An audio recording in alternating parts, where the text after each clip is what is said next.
Okay, we'll call our meeting to order and begin with the superintendent's report. Well, thank you, Skip. Welcome to everyone here tonight in the audience and to those watching the live stream this evening. Welcome to the 24-25 school year. We're off to a great start. I'd like to acknowledge our leaders here. The energy and positivity in our buildings has been outstanding, so thank you for your leadership. It's just so fun to get out into your buildings and see everybody so happy. I'd like to just take a minute, thank our wonderful staff for their hard work, getting this school year off to such a great start. Of course, our students, our parents, and our community. It's just been a great start. Let's keep it going. And certainly I appreciate all the support and collaboration that's been going on the last 3 weeks. And just wanted to comment from a positivity standpoint, because we always talk about staying positive. Friday's tailgate, the community turnout was incredible. I know Alyssa and her staff, Community Ed, thank you so much for your efforts.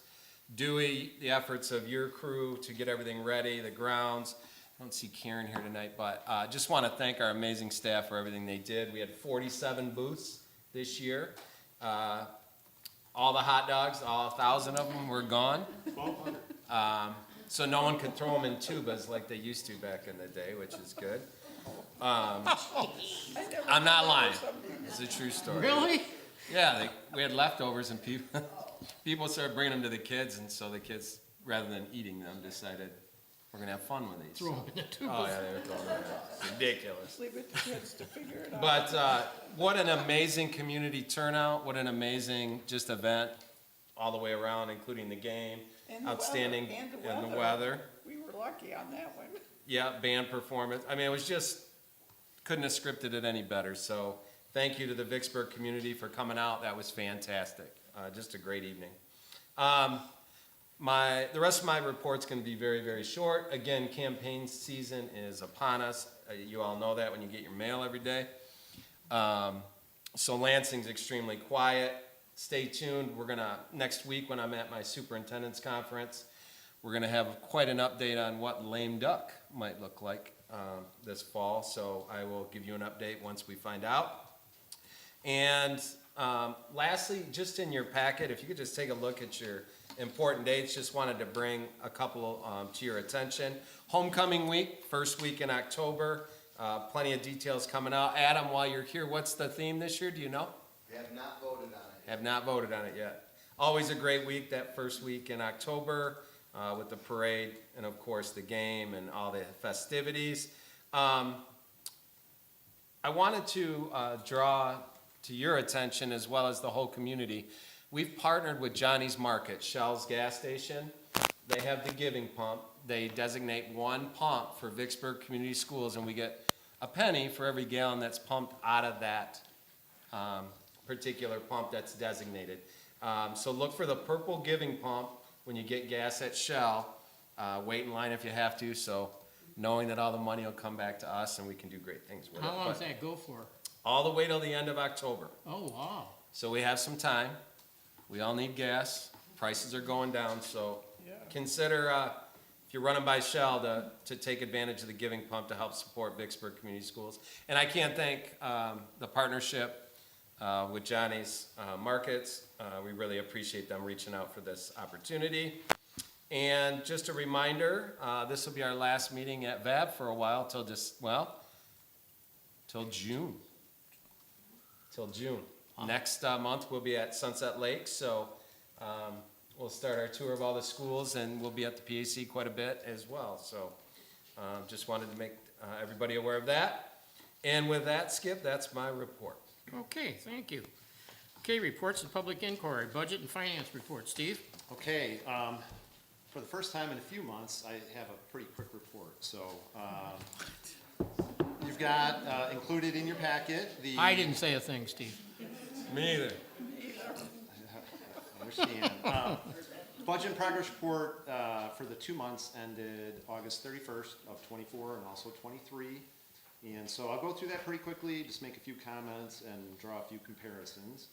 On the revenue side, you know, we're still just at that point in the year where revenue just starts coming in. So what you see primarily there for local revenue of $366,923, there'll be some investment income and that type of thing, but the majority of that will be our summer operating levy that just starts coming in, and we'll see you know, a substantial increase through September, and then that'll kind of tail off in October. We won't really see anything significant as far as state revenue until October, when we receive our first state aid payment. And we also don't anticipate any significant federal or other revenue for the next month or so. As we start to move through the fall, then some of those things will start to become clear, and we'll start to see that revenue come in. So just on a year-to-date basis, just not quite 367,000 of revenue, which is 1% of our annual budget. On the expenditure side, there'll be a few things that will likely jump out at you. First, just looking at instructional expenditures. Again, July and August, there's not a tremendous amount of activity there, other than we see a lot of the supply purchases, textbooks, curriculum materials, and those types of things tend to come in over the summer. And that's reflected in kind of the majority of those expenditures for basic programs and, to a lesser extent, added needs. You know, we did run summer school, so there are expenses there, but most of that's going to be non-compensation related. And so year-to-date, for the first 2 months, for instruction, we're at $282,756. Looking down then at support services, you see there's a substantial increase there over where we were at this time last year. And I think that'll, when we flip to the next page, you'll really see where that's concentrated. But we, in the month of August, completed the purchase. We received the 2 maintenance vehicles that had been authorized like December, I want to say. I mean, I don't remember the exact month, but they were on order for a substantial amount of time. So those 2 trucks are in. Unfortunately, somebody in one of the parking lots hit one of them today, but I haven't seen it, but it's pretty, it's just, you know, it was somebody pulling through apparently, and so we don't know what happened yet, but I don't think it's pretty minimal, but you hate to see that happen. It's almost as bad as, and then, so that was about $100,000 there. And then in transportation, you'll see that there's a big increase there. And last winter, when the board authorized purchase of school buses, those buses were received in August as well, and both of those were paid, those were paid for. So there's, $925,000 of capital outlay in the transportation fund. All right, so those 2 things account for a majority of that increase. When you look at total support services year to date, $2.4 million versus $940,000 last year. Another part of that is just related to timing and when certain things get recorded, which I can talk about in a bit. So total support services, just over $2.4 million, 16.5% of our annual budget. But again, a lot of that is, that's not compensation. I mean, there is compensation in there, but a substantial amount of that is related to capital outlay and sort of non-recurring type expenses. Below that, we've got a small amount for athletics and community services. And so on a year-to-date basis, through August 31st, expenditures stood at $2,833,571. Looking at the second page of that report, you can see the top salaries and benefits, are over 81% of the projected budget. And while we're a little bit ahead of where we were at this time last year, that, again, there's just, in those first couple pay periods, depending on when certain things get paid out, small differences can make a larger or kind of outsized impact when you look at the percentages. But at this point, we don't see anything really out of whack there. Purchase services are up, and that's, so I've mentioned the timing of a couple things. So there's some significant invoices that the district pays typically in June for the next fiscal year. And just depending on when we go back and record those expenses, that can create a little bit of a timing difference. So like the property and casualty insurance, we pay on an annual basis. There were some custodial expenditures and just that type of thing where some of those were sitting in they were made before the end of the fiscal year, so they were sitting in a prepaid and they didn't hit expense until later in the fall last year when we went back and posted those things. So again, that's really just a timing difference. Supplies at 300, not quite 380,000. There's certainly an element of timing, but we also had a significant amount of curriculum, textbook purchases, and that type of thing. And so that just kind of varies year to year. Capital outlay, there's the big one that I talked about, $1,052,000, and that includes 7 buses as well as the 2 trucks. All right. Other expenditures are at $31,000, and so again, on a year-to-date basis, $2,833,571. Are there any questions on that? All right, if not, then I'll just take a real quick look at the investments as of the end of August. And I'll just kind of point out a couple things real quickly. You can see the breakdown by each fund. Most of the investments are related to the 2022 and the 2024 bond funds. And you can see that between the two of those, that accounts for about $13 million. Debt retirement funds, we've got $1,072,000. And then the general fund at the end of August, we were at $4.2 million. That number has come down, obviously, with that kind of capital outlay. We had been running, over $5 million, maybe over $6 million at times in the general fund investment, but that is all planned. And of course, this does not include just our normal bank balances, but wherever we can, we take cash out of the bank, put it in these liquid accounts because we can earn significantly more investment income. Down at the bottom left, there's a quick summary of investment income on a year-to-date basis, which is just 2 months now. But it's a decent, it's a substantial number. In total, between all the funds, not quite 191,000. All right, any questions on that? Steve, just as you look at cash flow, are we going to have to borrow this year until that October? Don't anticipate that, no. Good. No, we should be in good shape as far as that goes. Any other questions for Steve? Okay. Mike Roy is going to be here momentarily, so why don't we go on to audience, and Dusty Morris wishes to address us. I'll be brief, I promise. Oh, Hi, everybody. Mike's going to be here. Should I stall until Mike shows up? I Could do that. If you sing. I can make more balloon animals. Dave liked the balloon animals. I he was said, very so, impressed. yeah, thank you. Well, yeah, I just wanted to stand up and echo what Kevin said. The community tailgate was a great event. Wanted to spread some thanks from our perspective around, too, for all the folks who put that together. There are a lot of teachers there. There are a lot of parapros there. Mr. Ismail managed to avoid hypothermia after being dunked like 17 times. And I wanted to give a shout out to all the VEA teachers who showed up at the VEA booth.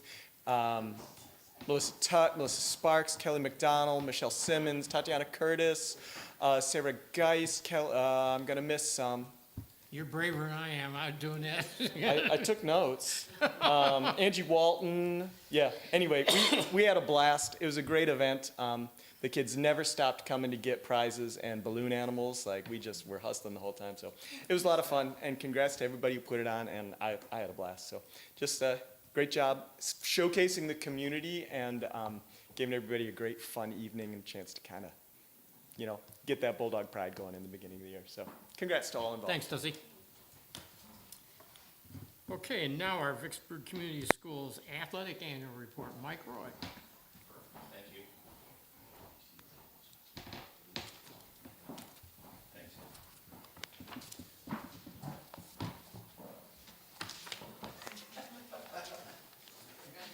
Yeah.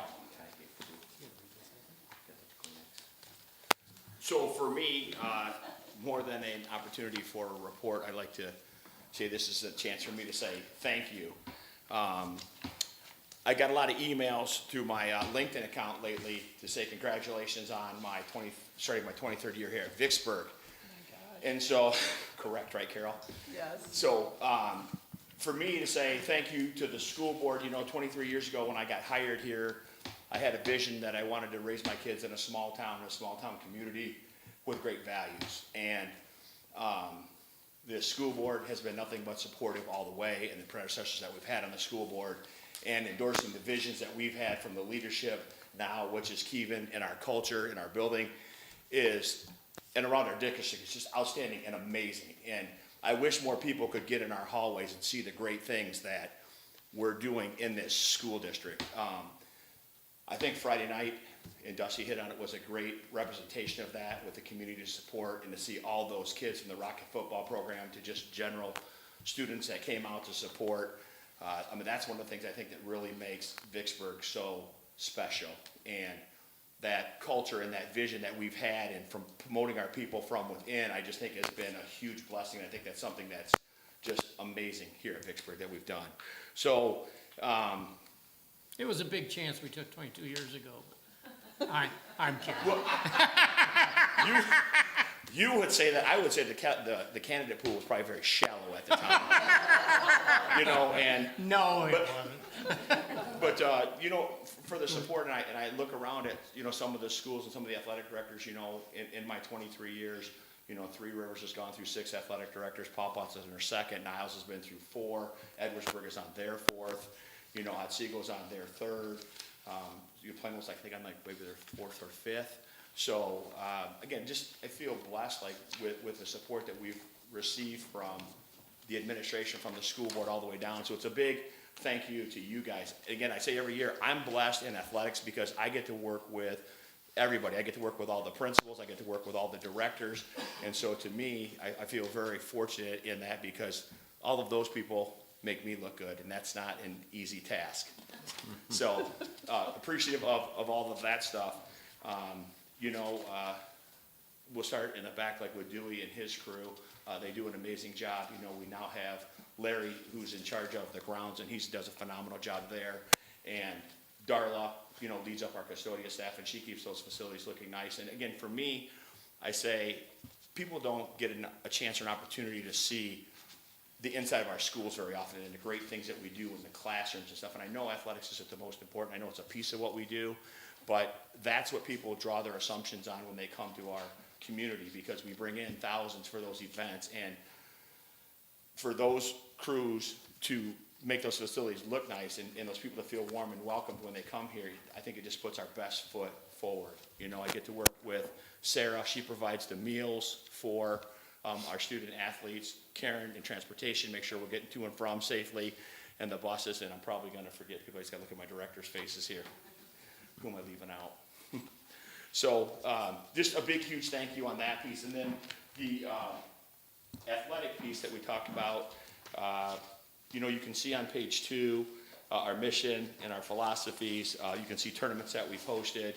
Page 3, we highlight our male and female athletes of the year. We support the boosters. The boosters give out a lot of money in scholarships every year. So our scholarship winners are listed there. We have our MHSAA on the bottom of the page, scholar athletes that were nominated. And then just throughout the seasons, you can see our fall season reports. And in the winter, I'd like to highlight, the girls basketball team made it to the quarterfinals, which was history for us. And then we'll go to the spring, which spring has been probably our strongest season over the last several years. The girls' tennis team, for the second year in a row, qualified for the state tournament. 2 years ago was the first year they did it in school history, and so to do that back-to-back was very special. The girls' softball team once again made it to the state finals, so that was 2 years in a row for them, and quite an accomplishment and great runs.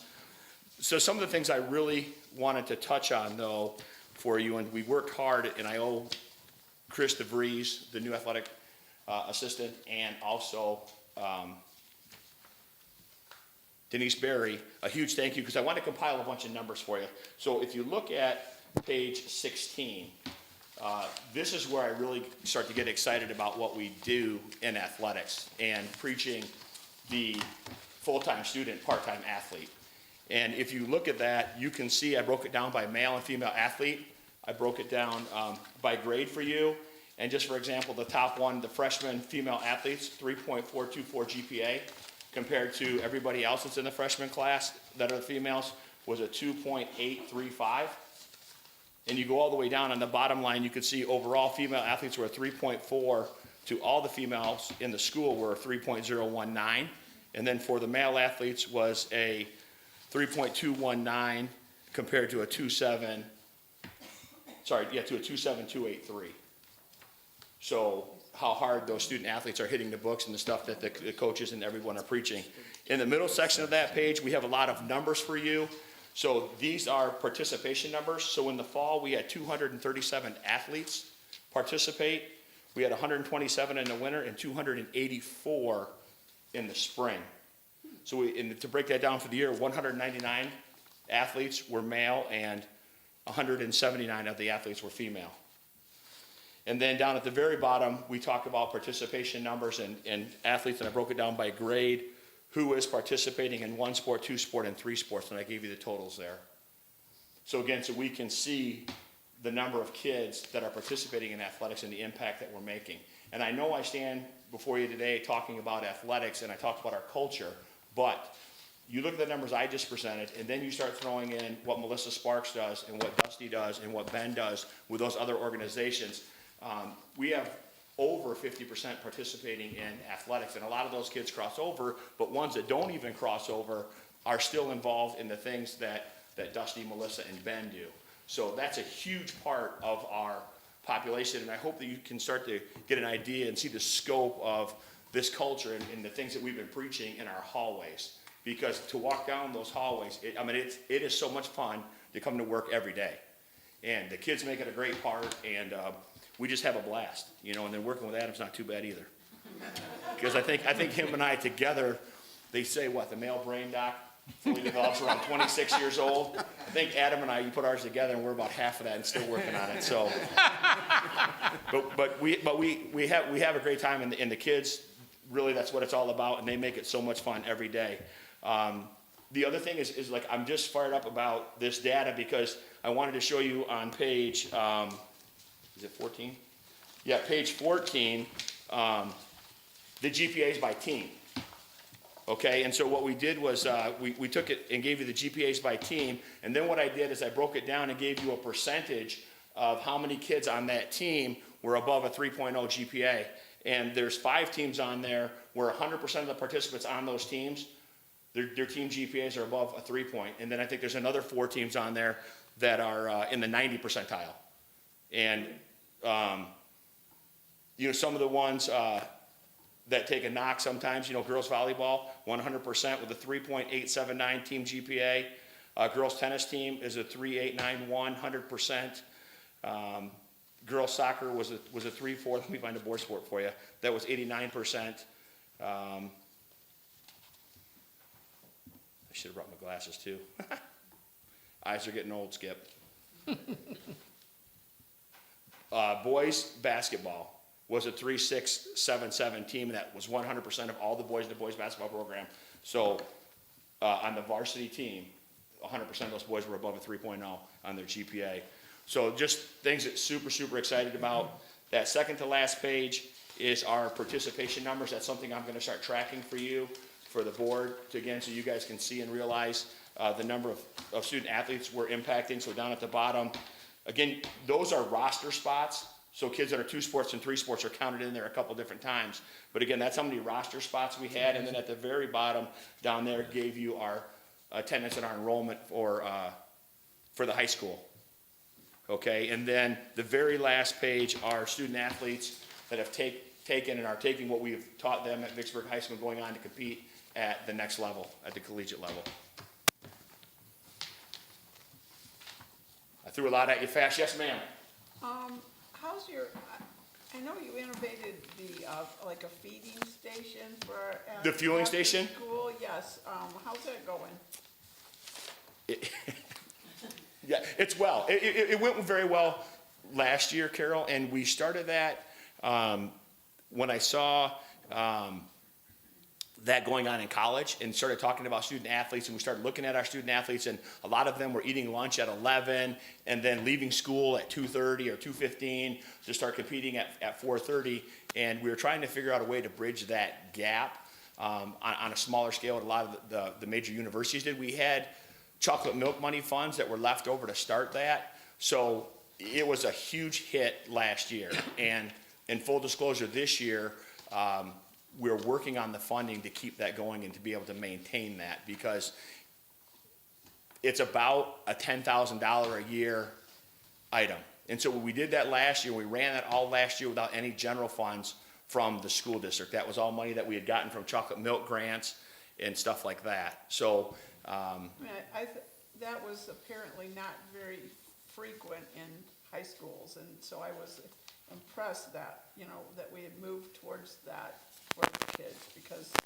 I guess I never thought about the fact that they eat at 11 o'clock in the morning and then. well, talking to my colleagues and stuff around the state, and I guess if we're gonna kind of brag a little bit and toot our own horns, we were, once again, the first in Michigan to implement something like That's what I that. thought. Yeah, and if you go back 18 years ago or so, we were one of the first in the state of Michigan to introduce concussion testing at high school and make it mandatory for our student athletes. So again, support, leadership, vision from people, the boosters. We've been blessed. I mean, couldn't pick a better place, and we're doing just great things. So is there a plan to sustainably fund that? That's what we're trying to look at right now. So I'm working with Jessica Wheeler to do some PR stuff, and we're gonna try to solicit some donations and stuff is our goal right now. I was gonna say, I think the community would support that, so. Yeah, They may not, we need to make them aware that we have a need there. yeah, and we're trying to figure out the most tactical way to do that and get donations, because with working with Sarah and talking with Sarah, you know, coming under the scope of the food service requirements and stuff like that, not so much that people cannot just start dropping perishables and food and everything off, because we have to comply with all of that stuff. So it's really, we're looking for Dollars. monetary donations where we can then work with Sarah to purchase the things that we need that meet those requirements. And then also that are the most nutritious, because we sit in the cafeteria and we always laugh, because that's my hour and a half a day that I get to spend there, and I'm so type A, I'm going, oh my gosh, my emails are ringing, all of this stuff is going. But to watch kids eat on game day, and they're gonna compete a few hours later, and they're eating Cheetos, Fritos, and Doritos as their diet, you know, like, I try to always tell them, if you put water in your gas tank and you're going out on a big date, the car's not gonna run. So if you put this junk in your body, it's not gonna be able to perform for you in a couple hours. So, but then, you know, we have the boy that comes over with the broccoli, and that's great until he pours a cup and a half of ranch on it. So then it kind of defeats the purpose. So, those are just a few observations from the cafeteria. Thank you for your leadership. Yep. Yeah, Yes. it's, You know- thank you for the support, like, Mike, your point about the grade point averages, and I think any kid that participates, like you point out, in any extracurricular, whether it's band or choir or anything, they tend to apply themselves more. But I think we have to remember, there are some kids, maybe more so in the younger grades, that the sports can make a difference between failing and trying to stay eligible. You know, and that's not a small, you know, so if a kid's pulling C's when they might have given up because they want to stay eligible to play, because I remember some of my son's teammates were in that, you know, and that's a victory. I mean, that's, It is. you know, so even though some of those percentages were lower, that's okay, because I think you clearly have shown the emphasis on you're a student and you have to stay eligible if you're gonna participate. Let's do what we can to keep you eligible. Well, and I think it starts with Amy, Mike, and Sarah. I think they do a great job at the elementary schools, encouraging kids to get involved in different things. You know, Joe and Al at the middle school do those same things, and that's kind of really their first introduction into school sports is at the middle school. But again, when we have our class meetings, you know, last year, we're doing them this week now at the high school, you know, when we encourage those freshmen, your 4 years is gonna go by quick, because the one thing we always get from the survey from the seniors is they can't believe how fast their 4 years went by.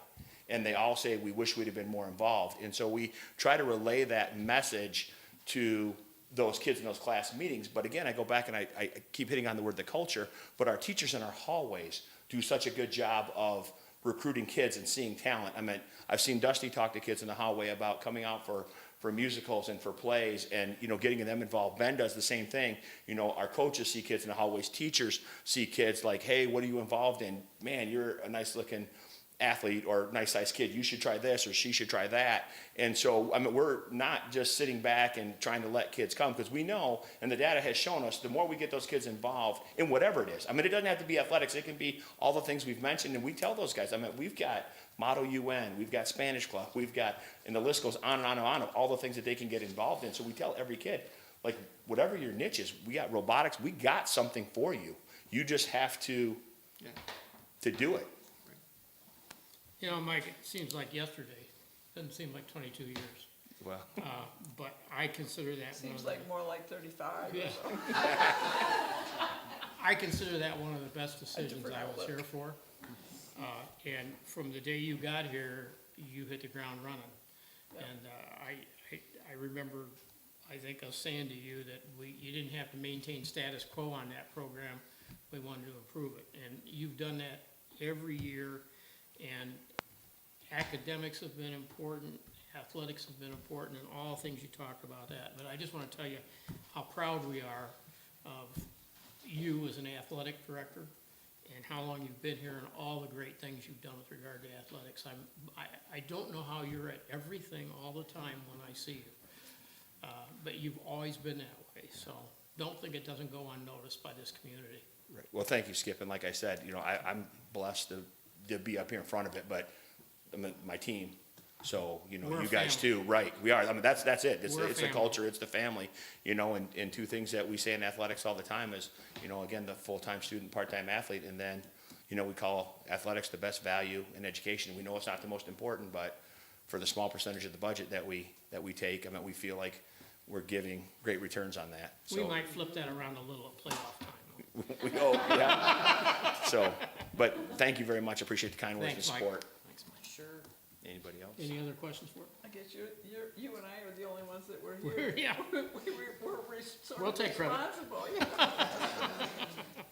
Thanks, Mike. Thank you. Yep.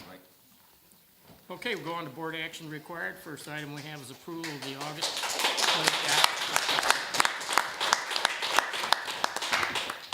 of the August 2024 board meeting minutes. Will you entertain a motion?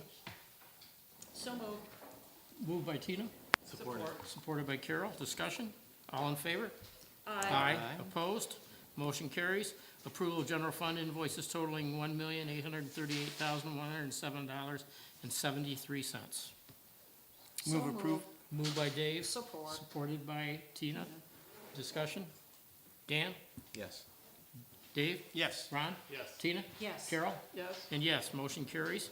Approval of purchase card disbursements for a total of $94,155.25. So moved.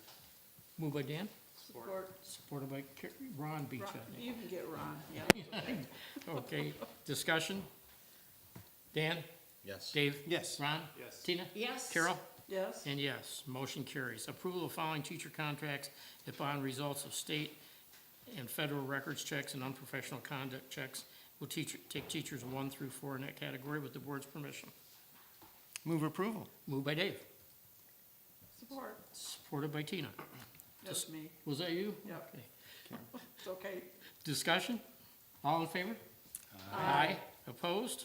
Motion carries. Item E, first reading approval of following policies, and we'll take policies 1 and 2 together with the board's permission. So moved. Moved by Tina, Supported. supported by Dan. Discussion?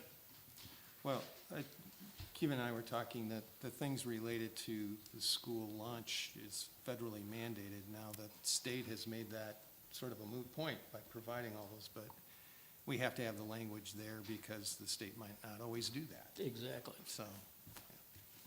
Okay, Dan? Yes. Dave? Yes. Ron? Yes. Tina? Yes. Carol? Yes. And yes, motion carries, and on that, we'll stand adjourned.